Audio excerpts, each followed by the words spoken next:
Hello dear friends, मैं doctor कांचन दुरुक्कर, मैं स्त्री रोग तज्ञ और टेस्टी बेबी कंसल्टेंट हूँ और पिछले 10 वर्ष से पुणे में कार्यरत हूँ। आज हम प्रेगनेंसी के 21st वीक के बारे में बातें करने वाले हैं। सो ये जो 21वां सप्ताह है उसमें बेबी में क्या क्या चेंजेस हो रहे हैं और मदर्स में हमारे क्या चेंजेस हो रहे हैं, इसके बारे में हम इस वीडियो में डिस्कस करने वाले हैं। तो ये जो 21st वीक ऑफ प्रेगनेंसी है, इसमें हमारा जो बेबी है वो अराउंड 10.5 इंचेस इतना हो गया है। बेबी का जो लेंथ है वो 10.5 इंचेस इतना हो गया है। सो बेबी एक 22 to 25 सेंटीमीटर तक भी गया है और बेबी का जो वेट है वो अराउंड 399 ग्राम्स इतना हो गया है। सो 350 to 399 ग्राम्स इतना हमारे बेबी का वेट हो गया है। सो हमारा बेबी जो है वो एक बड़े बनाना के साइज़ का, उसका जो टोटल लेंथ है वो हो गया है। अब हमारे बेबी में क्या क्या चेंजेस हो रहे हैं, तो बेबी में जो रेड ब्लड सेल्स हैं वो अभी डेवलप होना चालू हो गए हैं। पहले वो जो रेड ब्लड सेल्स थे ये लिवर और स्प्लीन में से डेवलप हो रहे थे, जिसे हम हिमेटोपोइसिस ऐसा कहते हैं। हिमेटोपोइसिस मतलब कि रेड ब्लड सेल्स जो है वो बनना। तो ये हिमेटोपोइसिस जो है वो पहले लिवर और स्प्लीन से हो रहा था, पर अभी रेड ब्लड सेल्स जो है वो बोन मैरो में से प्रोड्यूस होना चालू हो गया। तो ये बोन मैरो में से जब हिमेटोपोइसिस होता है और आगे जाके 22 वीक्स के एंड 22-25 वीक्स तक पूरा जो रेड ब्लड सेल्स का बनने का काम है वो अब बोन मैरो में ही होना चालू हो जाएगा। सो बोन मैरो जो है वहाँ पे हिमेटोपोइसिस मतलब रेड ब्लड सेल बनने का काम होता है। और ये जो रेड ब्लड सेल्स है ये बाद में जाके बेबी का ब्लड जो है वो फॉर्मेशन करते हैं। तो प्लाज्मा और ये रेड ब्लड सेल्स मिलके बेबी का जो ब्लड है वो फॉर्म करते हैं। अब इसके अलावा जो चेंजेस हो रहे हैं उसमें पहले हाथ और पैर जो थे बेबी के वो प्रपोर्शन में नहीं थे, तो वो अभी हाथ और पैर जो है वो बेबी के प्रॉपर प्रपोर्शन में आ गए हैं। नर्वस सिस्टम का भी बेबी के डेवलपमेंट हो रहा है, मतलब साइनेप्सिस जो होते हैं वो अभी बन रहे हैं। साइनेप्सिस मतलब कि नर्व्स का नर्व्स से जो कनेक्शन होता है उसे हम साइनेप्सिस कहते हैं, या फिर नर्व्स का मसल से भी कनेक्शन होता है तो उसे भी हम साइनेप्सिस कहते हैं। तो ये जो साइनेप्सिस है ये क्या करते हैं, तो जो ब्रेन्स में से जो सिग्नल निकल रहा है ये ब्रेन में का सिग्नल नर्व्स में से स्पाइनल कॉर्ड में से नर्व को जाता है, नर्व्स में से ये मसल्स और बोन्स को जाता है। तो ये जो नर्व सिग्नल कैरी करने का जो काम है वो साइनेप्सिस कर रहे हैं। तो माइलिनेशन एक तो पूरा कंप्लीट हो रहा है धीरे धीरे, और ये साइनेप्सिस जो है वो भी बन रहे हैं। तो इसकी वजह से क्या हो रहा है, तो मूवमेंट जो पहले कोऑर्डिनेटेड नहीं थे, मतलब ब्रेन के कंट्रोल में बेबी के हाथ और पैर के मूवमेंट नहीं थे, तो अब ये जो हाथ और पैर के मूवमेंट है बेबी के वो अभी ब्रेन के कंट्रोल में आ रहे हैं धीरे धीरे। सो ये मेजर चेंजेस हो रहे हैं। उसके अलावा बेबी के बोन्स धीरे धीरे ऑसिफाई हो रहे हैं। जो कार्टिलेज था पहले वो अब ऑसिफिकेशन उसका हो रहा है और बोन डेंसिटी जो है वो धीरे धीरे बढ़ रही है। सो ये सारे चेंजेस हो रहे हैं। लंग्स जो है वो अभी पूरी तरीके से मैच्योर नहीं है, पर लंग्स का डेवलपमेंट अभी चल रहा है। जैसे मैंने बोला कि ब्रोंक्यूल्स जो है वो बनना चालू हो जाते हैं। लंग्स में अंदर एक ट्री होता है, लंग में एक जो ट्रकिया है वहाँ से एक ट्री निकलता है दोनों लंग्स में, और ये ब्रोंक्यूल्स जो है वो अभी डेवलप होना चालू हो गया है। आगे जाके फिर सर्फेक्टेंट नाम का एक एक इम्पॉर्टेंट तत्व जो है वो ये एल्वियोलाई में से सीक्रेट होता है, जो कि लंग्स की मैच्योरिटी के लिए इम्पोर्टेंट रहता है। पर अभी फ़िलहाल बहुत ही प्रिमिटिव स्टेज में ये जो लंग्स है वो फॉर्म हो रहे हैं। अगर फीमेल बेबी है तो उनमें वजाइना जो है वो अभी फॉर्म हो रहा है। यूट्रस ऑलरेडी फॉर्म हो गया है, लेकिन वजाइना जो है वो कम्युनिकेट करता है। जो यूट्रस है उसके साथ वजाइना कम्युनिकेट होने के लिए टाइम लगता है। तो ये सारे जो एम्ब्रियोलॉजिकल डेवलपमेंट है ये बेबी में हो रहे हैं। टेस्टिस का डिसेंट होता है। पहले टेस्टिस जो होता है, अगर मेल बेबी है तो टेस्टिस जो है वो एब्डोमेन में रहते हैं, पेट में रहते हैं, और फिर आगे जाके वो स्क्रोटम में आते हैं। तो ये टेस्टिस का डिसेंट भी होता है। सो ये सारे डेवलपमेंट हमारे बेबी में अभी हो रहे हैं। अब हम जानेंगे कि मदर में क्या क्या चेंजेस हो रहे हैं। तो 21st वीक में आपका जो यूट्रस है वो अभी आपके बराबर नाभि तक आ जाएगा। 22 वीक्स तक आपका जो यूट्रस है वो नाभि तक आ जाता है। आपके बेबी के मूवमेंट्स आपको अभी फील होना चालू हो जाते हैं। ये मूवमेंट्स अभी भी इतने स्ट्रॉन्ग मूवमेंट्स नहीं रहने वाले हैं, क्योंकि हमारा बेबी जो है वो 350 to 400 ग्राम्स के बीच में है। तो ये मूवमेंट्स इतने स्ट्रॉन्ग नहीं रहने वाले हैं अभी भी, लेकिन फिर मूवमेंट्स आपको फील होना चालू हो जाएगा। आपका एब्डोमिनल गर्द बढ़ना चालू हो जाएगा।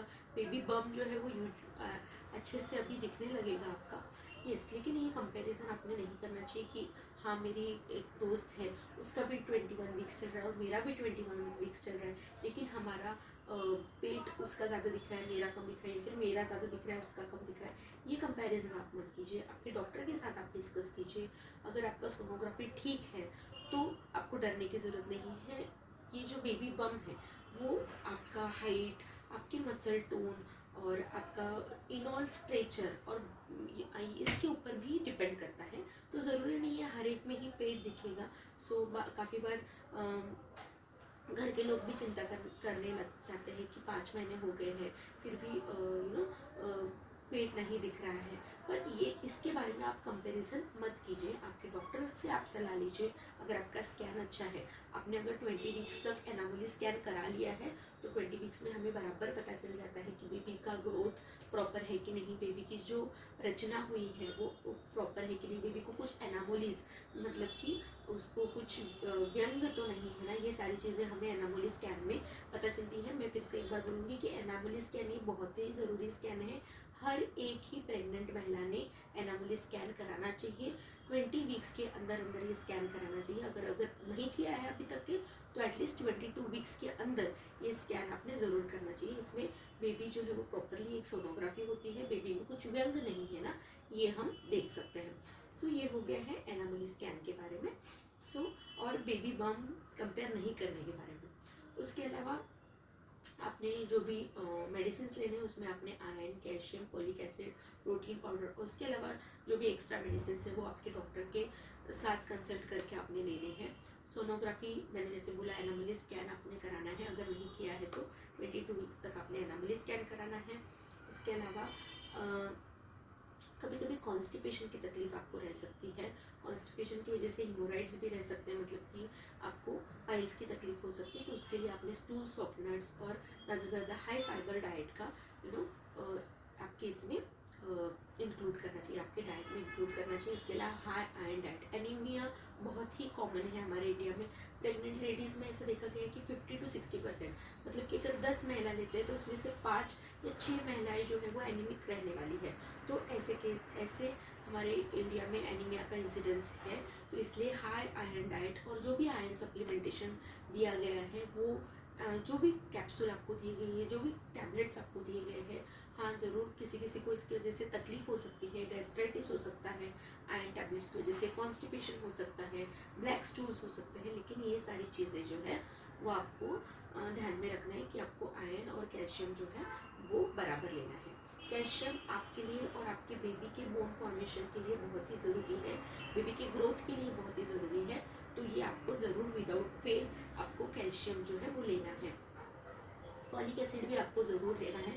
फॉलिक एसिड आपके बेबी के लिए ज़रूरी है, उसके नर्वस सिस्टम डेवलपमेंट के लिए, उसके ब्रेन डेवलपमेंट के लिए, बेबी के और बेबी का जो स्पाइनल कॉर्ड है उसके डेवलपमेंट के लिए फॉलिक एसिड बहुत ज़रूरी है। अगर आपको प्री कंसेप्शनली या फिर आप जब कंसीव हो रहे हो तो आपको फॉलिक एसिड डिफिशियंसी है तो बेबी को न्यूरल ट्यूब डिफेक्ट जो है वो हो सकते हैं।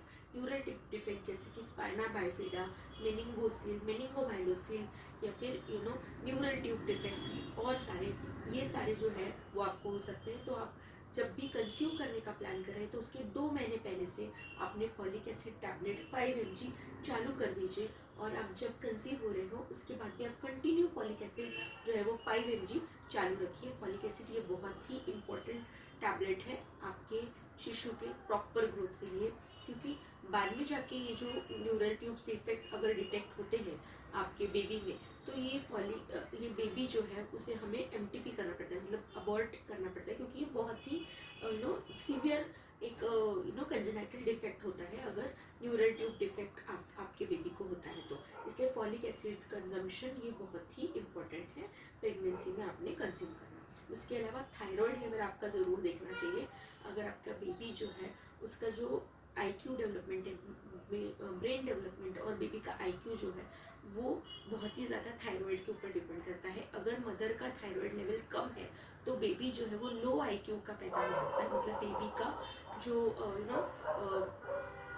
उसका मेंटल जो हेल्थ है वो अच्छी नहीं रहेगी, आईक्यू बेबी का कम रह सकता है। तो इसलिए थायराइड लेवल आपका प्रेगनेंसी में अच्छा रहना, अगर थायराइड लेवल आपका TSH जो है वो आपका बढ़ गया, मतलब आपका थायराइड का रिक्वायरमेंट है, तो आपका जो भी थायराइड का डोज चल रहा है उसे आपको बढ़ाना ज़रूरी है। आपके डॉक्टर को कंसल्ट करके ऑफकोर्स आपको ये थायराइड का डोज जो है वो बढ़ाना चाहिए, ज़रूरी है।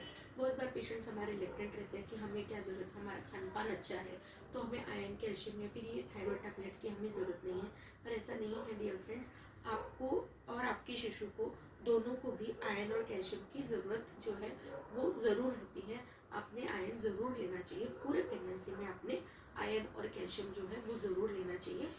उसके अलावा जो भी सप्लीमेंट्स आपको दिए गए हैं वो सारे आपने लेने चाहिए। इसके अलावा ब्लड टेस्ट में आपने अगर नहीं कराया है तो आपने हीमोग्लोबिन टेस्ट, ब्लड ग्रुपिंग, आपका थायराइड लेवल, आपका शुगर लेवल, एक बेसिक शुगर लेवल, अगर शुगर्स में कुछ प्रॉब्लम है तो oral glucose challenge test OGCT नाम की एक टेस्ट होती है, जो हम 75 ग्राम्स आपको एक ग्लूकोज पीने को बोलते हैं और उसके 1.5 घंटे बाद हम आपका ब्लड शुगर लेवल चेक करते हैं, और अगर वो 140 से ऊपर आता है तो आपका ग्लूकोज लेवल जो है वो डीरेंज है ऐसा बोलते हैं। तो ये OGCT टेस्ट भी आपको करानी होती है अगर पहले नहीं की है या फिर कुछ हाई रिस्क है तो ये टेस्ट करानी होती है। जनरली अगर कुछ हाई रिस्क नहीं है तो 24 वीक्स होते होते हम ये टेस्ट आपको कराते हैं, OGCT नाम की टेस्ट होती है ये।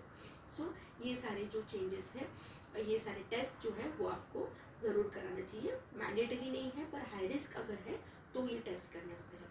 चेंजेस मैंने जैसे बोला कि बेबी बम आपका बढ़ता है, बैकिंग की तकलीफ काफ़ी लोगों को रहती है, लेग क्रैम्प्स मतलब पैरों में आपके पेन होना, कभी कभी वेरिकोज वेन होना, वेरिकोज वेन्स मतलब आपके जो पैरों की जो वेन्स होती है वो कभी कभी प्रोमिनेंट हो जाती है। तो ये वेरिकोज वेन क्यों होता है, जो पैरों से रक्त आपका जो खून है वो ऊपर आ रहा है, जो वेन्स में से जो ब्लड है उसको प्रेशर बढ़ जाता है, तो ये वेन्स में का प्रेशर बढ़ने की वजह से वेरिकोज वेन्स की किसी किसी को तकलीफ होती है। ये डिलीवरी के बाद कम हो सकती है, अगर ये कम नहीं होती है तो आपको ज़रूर इसके लिए विशेषज्ञ को दिखाना चाहिए अगर ज़्यादा ही वेरिकोज वेन का आपको प्रॉब्लम है। तो वेरिकोज वेन जो है वो लेग्स में होने के साथ साथ कभी कभी लेबिया में भी हो सकती है, तो लेबिया में भी वेनस ऐसे एक वर्मी टाइप का स्वेलिंग हो सकता है। तो ये वर्मी टाइप का जो स्वेलिंग है वो वेरिकोसिटीज़ जो है मतलब लेबियल वेन्स जो है वो स्वलन हो जाती है और उसकी वजह से लेबियल वेरिकोसिटीज़ भी हमें देखने को मिलती है।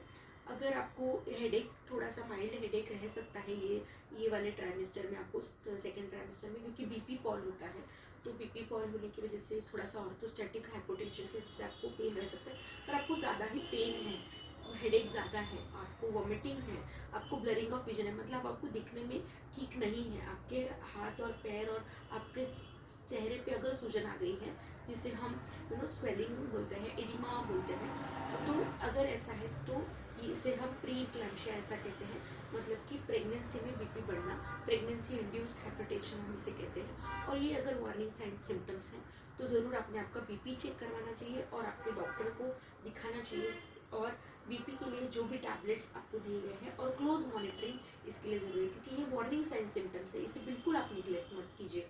ये वार्निंग साइन सिम्टम्स और स्वेलिंग अगर है तो आपके डॉक्टर से आपने ज़रूर कंसल्ट करना चाहिए। सो दिस वॉज अबाउट कि क्या क्या वार्निंग साइंस रह सकते हैं, क्या क्या चेंजेस रह सकते हैं, क्या क्या चेंजेस जो है वो नॉर्मल है, थोड़ा बहुत पैरों की सूजन रहना ये नॉर्मल है जो कि रेस्ट से कम हो जाती है, और उसके अलावा थोड़ा सा पेट कड़क होना ये भी नॉर्मल है, जिसे हम ब्रैक्सटन हिक्स कॉन्ट्रैक्शन ऐसा कहते हैं। ये जो ब्रैक्सटन हिक्स कॉन्ट्रैक्शन है ये भी नॉर्मल रहते हैं, तो इसके लिए भी आपको डरने की आवश्यकता नहीं है। थोड़ा सा पेट कड़क होता है, अगर उसके साथ आपको पेन है, मतलब आपका पेट कड़क हो रहा है पर उसके साथ आपको पेन है और उसके साथ ब्लीडिंग या लीकिंग ऐसा कुछ है आपको, तो ज़रूर आपके डॉक्टर को आपने दिखाना चाहिए, क्योंकि इसमें आपके जो गर्भाशय है उसके जो मुंह है वो खुल रहा है कि नहीं, ये हम चेक करके आइदर हम पर वजाइनल एग्जामिनेशन करके या फिर हम लोग सोनोग्राफी से ये चेक कर सकते हैं कि ये जगह जो है नीचे की सर्विक्स जो है वो ओपन हो रहा है कि ये हम चेक कर सकते हैं। तो ये सारे जो लक्षण हैं वो आपने ध्यान रखना है। ये लक्षण आपको नहीं है अच्छी बात है, अगर ये लक्षण आपको है तो ज़रूर आपके डॉक्टर से आपने कंसल्ट करना चाहिए, और जो भी डाइट है वो अच्छी रखनी चाहिए, high iron high protein diet आपने ज़रूर लेना चाहिए, हाइड्रेशन अच्छा आपने मेंटेन करना चाहिए, पानी भरपूर पीना चाहिए। सो ये हो गया है अबाउट 21 वीक्स ऑफ प्रेगनेंसी। हम हमारी pregnancy week by week series जो है वो आपके लिए लेके आते रहेंगे। इसमें हम ऐसे ही इन्फॉर्मेशन आपके साथ, करेक्ट इन्फॉर्मेशन आपके साथ शेयर करते रहेंगे। अगर आपको हमारी वीडियोस पसंद आते हैं तो ज़रूर हमारे इस चैनल को लाइक शेयर कीजिए और सब्सक्राइब कीजिए। धन्यवाद।